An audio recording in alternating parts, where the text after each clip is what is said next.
January 3rd, 2026. American forces bombed Venezuela, captured President Nicolas Maduro, and flew him to New York in chains. Within 72 hours, something impossible happened in the global silver market.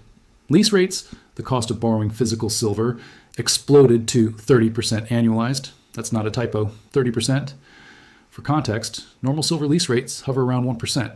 What I witnessed wasn't a market adjustment, it was a market breakdown. I've been tracking precious metals patterns for over a decade, and I've never seen anything like what unfolded between January 3rd and 6th, 2026. The timeline tells a story that goes far beyond what mainstream media reported about Operation Absolute Resolve. This wasn't just a military strike against a dictator. This was the moment the global silver supply chain snapped in half. At 11:46 p.m. on January 2nd, local time, President Trump authorized the largest military operation in Latin America since Panama. By 2:01 a.m. on January 3rd, Caracas time, Delta Force helicopters had extracted Maduro. By 4:29 a.m., he was aboard the USS Iwo Jima, bound for New York. Textbook special operations. But while those helicopters were extracting Maduro, something else was being extracted from the global silver market: confidence. And once confidence breaks in commodity markets, physics takes over. My analysis suggests this wasn't coincidence. Venezuela isn't just another oil-rich dictatorship. It's sitting on something far more critical than crude petroleum. According to government surveys, Venezuela holds significant silver deposits throughout the Bolívar state. The official numbers, approximately 500 metric tons, haven't been updated since 2009. 17 years of exploration, yet Venezuela's silver reserves remain frozen in time. Because accurate numbers would reveal deposits far larger than anyone realizes, I started connecting dots when I noticed COMEX silver inventory data. Between October and December 2025, registered silver, metal available for delivery, collapsed from 80 million to 43 million ounces. That's 46% in 2 months. Industrial demand was strong, but not strong enough to explain that destruction. Then came the Venezuela strike. Within 72 hours, 3 impossible things happened simultaneously. First, global silver lease rates spiked to levels not seen since the Hunt brothers crisis. Second, physical silver premiums jumped from $3 to $12 over spot. Third, major dealers reported inability to source 1,000-ounce bars, the wholesale market backbone. This wasn't normal volatility, this was supply shock.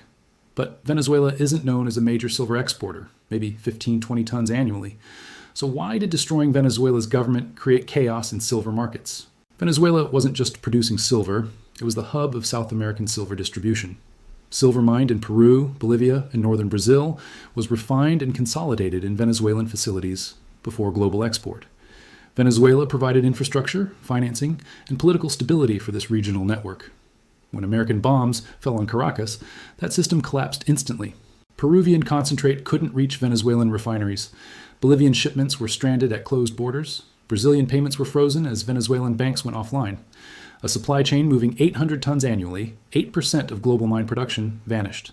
The timing wasn't random. Satellite imagery shows significant activity at Venezuelan mining facilities in months before Operation Absolute Resolve.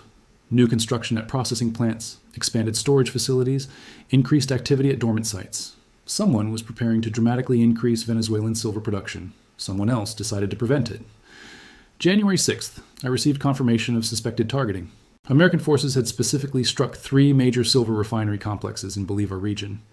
These facilities, operating under Venezuelan-Chinese joint ventures, processed an estimated 60 tons monthly, double official figures. Those refineries are offline indefinitely. Venezuelan Vice President Rodriguez announced, rebuilding mining infrastructure isn't a priority. Translation, the supply disruption is intentional and permanent. My theory, this was always the plan. Maduro's removal was justification. The real objective was dismantling Venezuela's role as South America's silver hub. Because controlling silver supply chains isn't about commodity markets.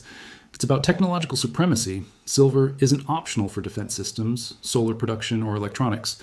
Whoever controls silver supply controls technological development. Right now, with Venezuelan silver infrastructure in ruins and global inventories at historic lows, that control belongs to the United States. The question is what they plan to do with it. What happened in Venezuela isn't unprecedented. It's the 3rd time in modern history that a single military action shattered a critical commodity supply chain. The pattern is always the same: geopolitical disruption, supply shock, price explosion, lasting market restructure. Iran, 1979. The Shah's regime collapses, and American companies lose access to Iranian oil infrastructure. But Iran wasn't just producing oil. It was the processing hub for crude from smaller Persian Gulf producers.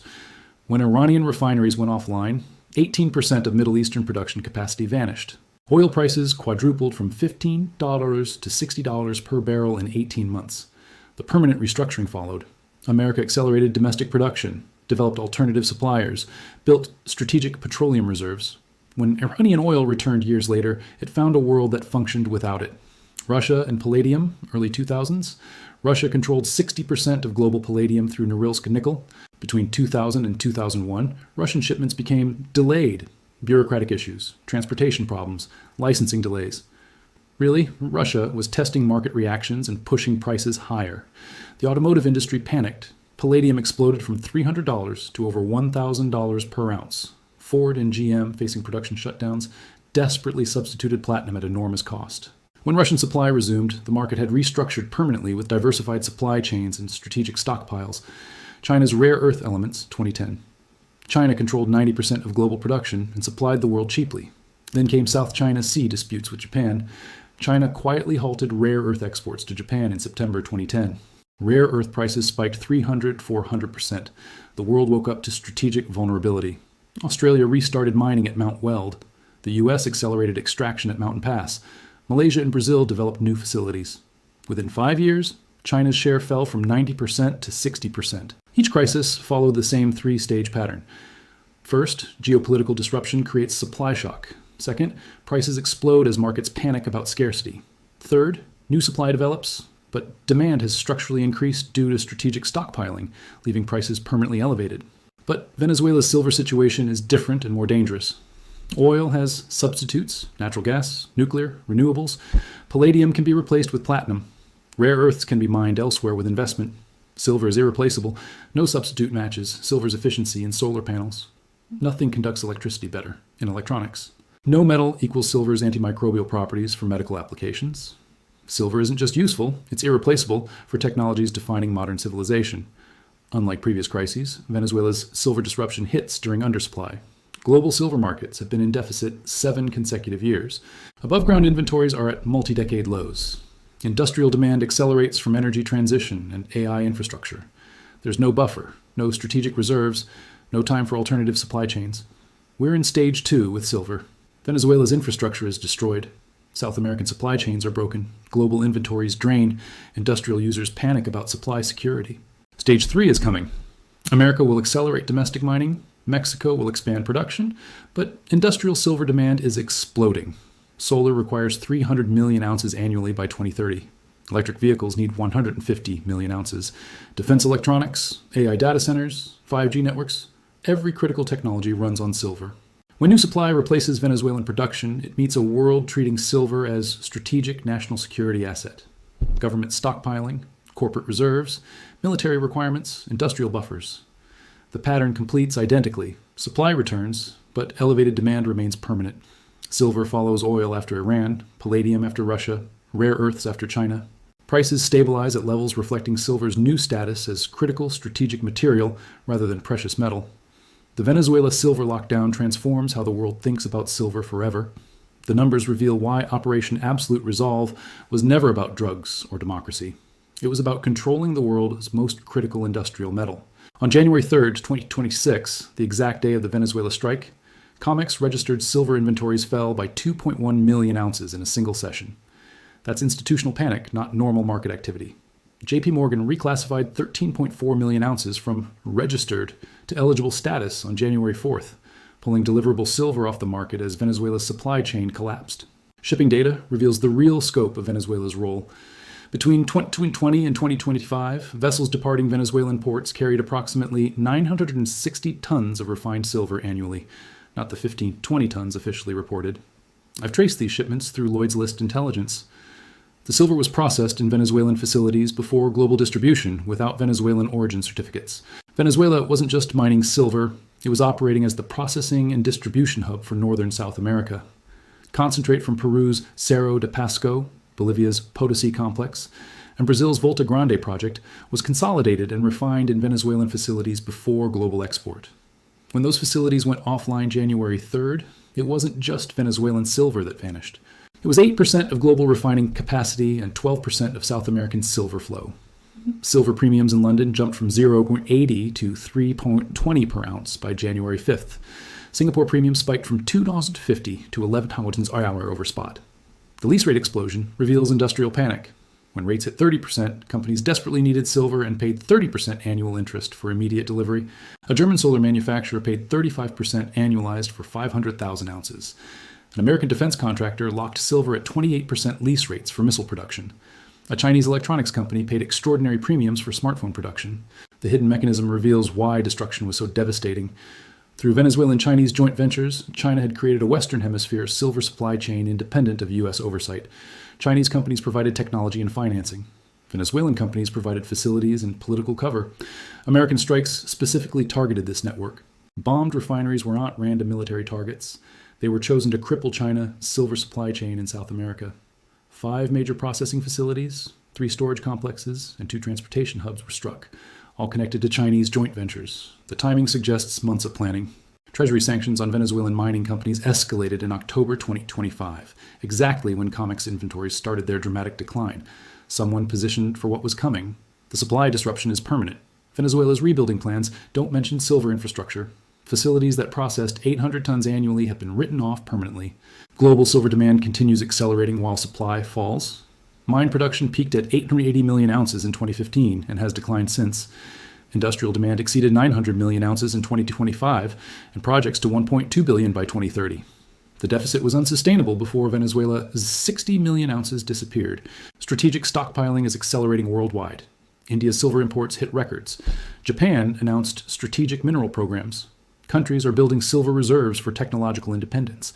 The Venezuela lockdown eliminated 8% of refining capacity when industrial demand explodes and government stockpiling accelerates. Supply falls, demand soars, inventories are at multi-decade lows. What happens next isn't speculation. It's mathematics. What I'm about to describe isn't speculation. It's the inevitable mathematical conclusion of current trends. The Venezuela silver lockdown has triggered a sequence of events that will reshape global commodity markets within months. Physical silver premiums have already decoupled from paper prices. In London, paper silver trades at $76 per ounce, but physical delivery costs $89 with a 6-week wait. Singapore premiums hit $15 over spot. This is early-stage market failure. Industrial companies are paying extraordinary rates for silver. A solar panel manufacturer in Arizona locked purchases at $95 per ounce for March 2026 delivery, 25% above spot for metal that won't arrive for 2 months. When manufacturers accept those terms, they've calculated that silver at any price beats production shutdowns. My analysis suggests we're approaching the moment when industrial demand exceeds available supply. Solar installations need 200 million ounces annually. Electric vehicles require 120 million ounces. Defense electronics consume 80 million ounces. Electronics manufacturing uses 250 million ounces. That's 650 million ounces of industrial demand before considering investment or strategic stockpiling. Global mine production peaked at 880 million ounces in 2015 and has declined since. Current production is approximately 820 million ounces annually. The COMEX holds 43 million ounces of registered silver, about 19 days of global industrial consumption. Venezuela's lockdown eliminated 60 million ounces of annual refining capacity. That's 7% of global supply gone permanently.